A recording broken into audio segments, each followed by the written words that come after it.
about $3 million a year on content. It's a lot of money for a lot of people, and good allocation of this, obviously, based on your goals. And curious, like when you look at that million, like what is that going to? You know, is that going to your editors? You know, where's this money going? It's all team. I mean, it's all payroll. It's creative director, brand director, manager who actually manages like when all the posts go out across all the platforms. You know, when you're making, I think we do 350 posts a week, 50 posts a day, but across all platforms. So like somebody has to manage that. It's two an hour.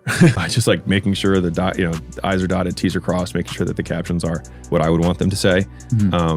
We've solved that pretty well. So I'm really proud of how we solved that. And then a lot of it's just editors, just people who, because well, correct me, probably crucify me for simplifying it this way, but like, you have to have somebody who can recognize moments that are valuable. The next skill is kind of reordering it in a way that would make it a more viral or more rewarding piece of content for the audience.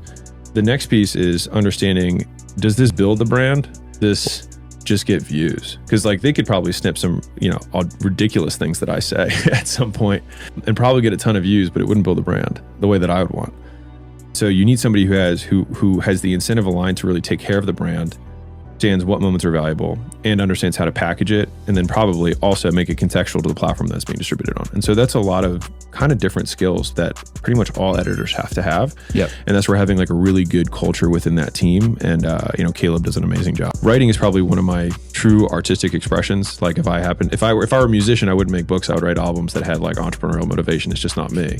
The editor-in-chief of the literary magazine in high school. I was vice editor of the newspaper. I got a full ride to Tufts. I enjoy writing. It's getting the books has actually given me a really nice thing to do. I haven't been doing it in a long time, and I really love it a lot. And so it has none of the things that I talk about. I think people can see the amount of time and effort that goes into the books. Give myself as my excuse for why I write them. But I do think that there's an element of brand, which in so doing and writing it from that perspective, technically a 0.0001% author based on book volume and book sales. Like we're almost at 1 million copies sold between both of them. Nice, congrats. There we go. Yeah, without any like paid ad campaigns to the book, with the exception of the launch, right?